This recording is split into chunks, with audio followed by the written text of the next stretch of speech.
Got a dyed single ply belt that a customer has sent in for a resize. Customer has used this belt, gotten all the way down to the last hole, intends to keep losing weight. One thing we could do, and sometimes do in this instance, is to add 5 holes. But in this case, he intends to lose weight and stay there. So we're actually going to do a resize from the buckle end. What that entails is that we're going to use these 2 holes right here.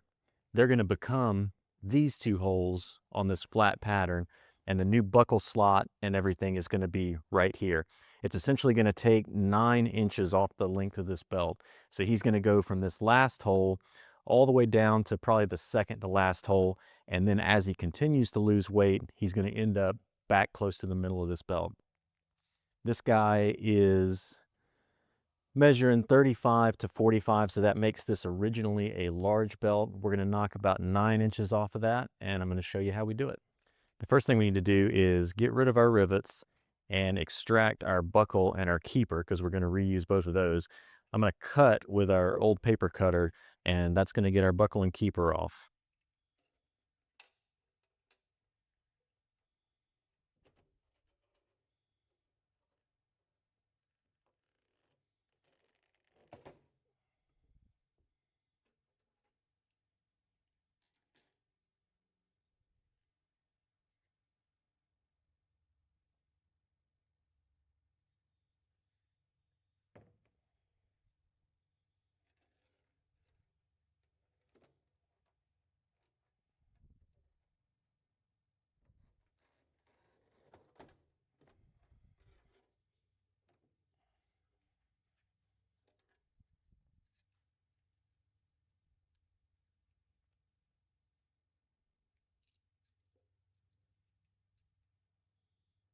All right, so we got our buckle and keeper, and our last 2 rivets, we're actually going to drill these out because we need to reuse these 2 holes on this side.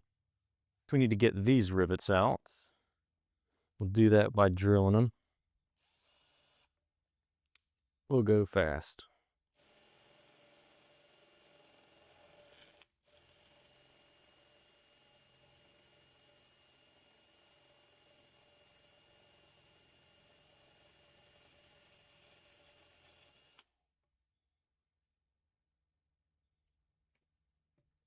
There's one.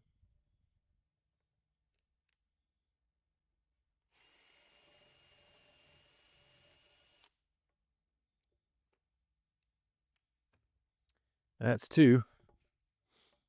So now this piece will just pop off. These guys will pop out. And now we've got the 2 holes that we're going to start with to make our new buckle fold area.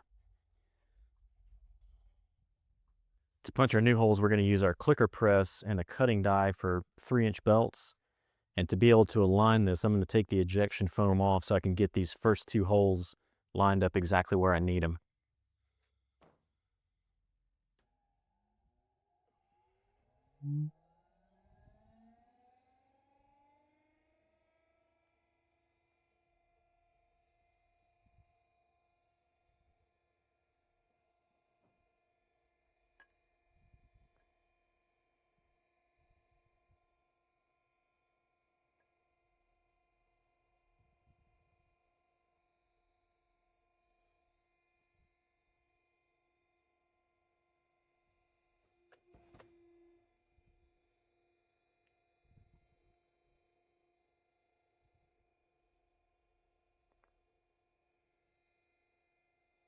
All right, so now we've got our new buckle end geometry.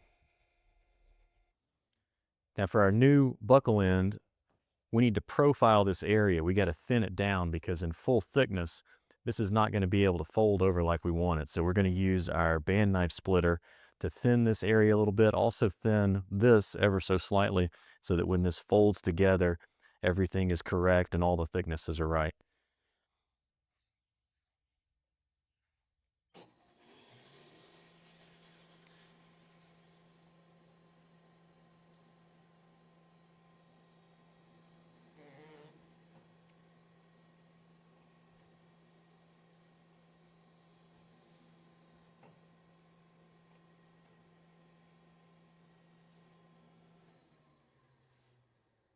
So now we've got a thinner area right where that fold needs to happen. And this is also thin too, so the part that sits against your stomach is not any thicker than it needs to be. Our process so far is going to leave us with a couple of sharp edges where these new cuts have been made. So we're going to take a couple edgers and round over, re-edge these spots.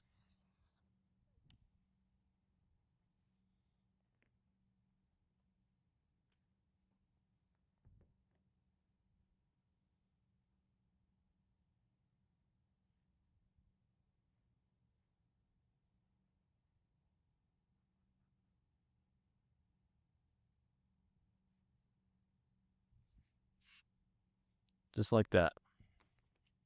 While we have the belt apart, it's a great time if we want to do any oiling or cleaning or conditioning. It's always easier to do when you've got the belt not assembled. And I am going to add on the inside just a real light coat of some neat's foot oil.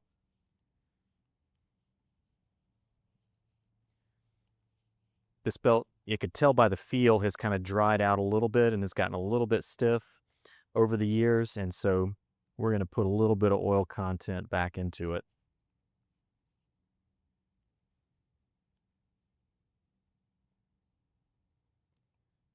On the top side, I'm going to condition it with something called Bick 4.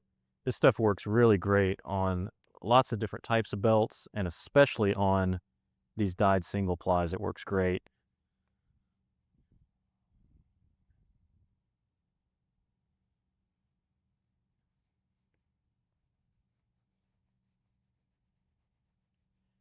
Bick 4 is kind of like a liquid saddle soap. It also has some oil content in it. And especially like on this dyed surface, it'll actually be able to penetrate, whereas oil would have a harder time doing that. And it's just something we use all the time, and again, works really great on lots of different types of belts.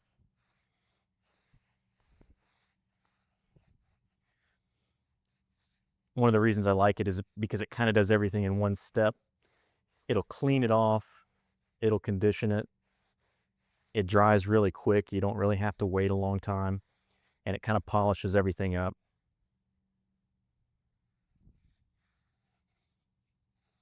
We can also use it to hit the edges a little bit.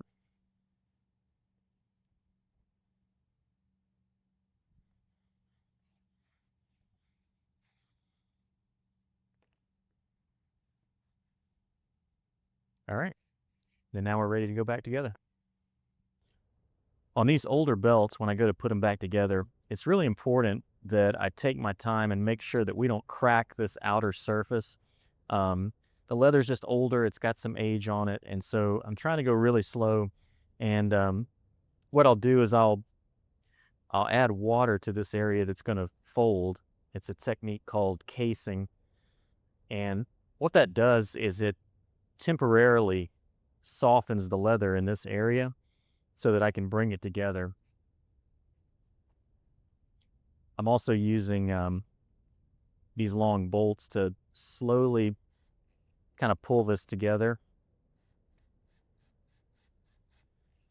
Essentially, let this get used to being in this position. Make sure it's not going to crack before I go to put it together. This is more involved than something we would do if the belt and the leather were brand new, but sometimes it pays to be a little bit paranoid on these older belts and just make sure we get it together without causing any cracking or anything that we don't want. So there, those are pulled tight and we don't have any cracks, so I think we're going to be just fine. So we're ready to go back together with this belt. We got the original keeper, and this is the original buckle too. And one thing I'll mention about this buckle, it's stainless steel, and again, it's the original. The only thing I can see is like a little bit of some, the evidence of some wear where the roller has been rolling against the pin, but it's not any problem at all. And the main thing I notice is that there's not a speck of corrosion anywhere on this buckle, and that comes from it being stainless steel. So, needless to say, I'm a big fan, a big believer in stainless steel on the buckle hardware.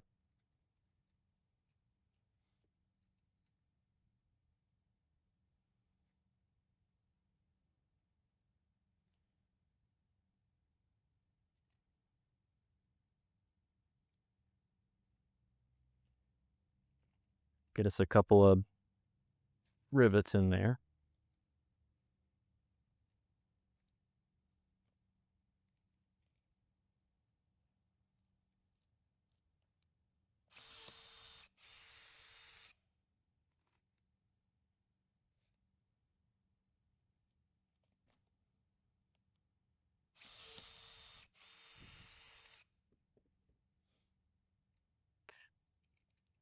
All right, so those are the most critical rivets there, because if we were going to have a problem like I was talking about before with cracking, it would happen when we put these in. But like I said, we went very slow and very careful to make sure that we didn't cause any problems like that.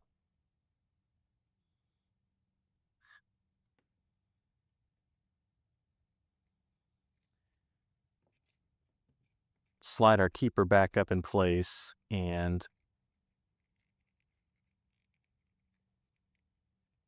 make sure we get it as in the center as we possibly can. That looks pretty good.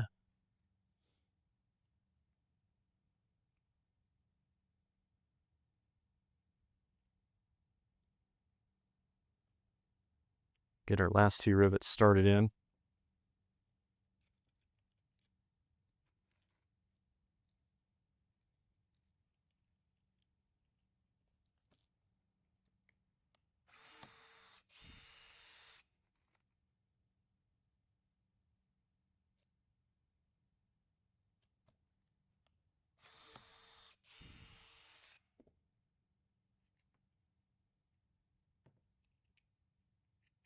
All right.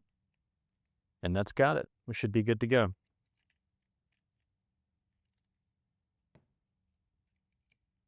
So we've got it all finished up and ready to ship back out. This was resizing the belt by rebuilding it from the buckle end. Originally, this was measuring 35 to 45, and now we're measuring 26 to 36. So if our customer was using the very last hole and that was 35, he's now going to be here on the second to last hole from the other end. And now he's got plenty of room to continue moving down. And we've basically been able to give this belt a lot more years of life for this customer. So that's it. If you want to check out any of our belts, DominionStrengthTraining.com. Any questions for us, team at Dominion Strength. And otherwise, we'll see you next time. Thanks. Bye.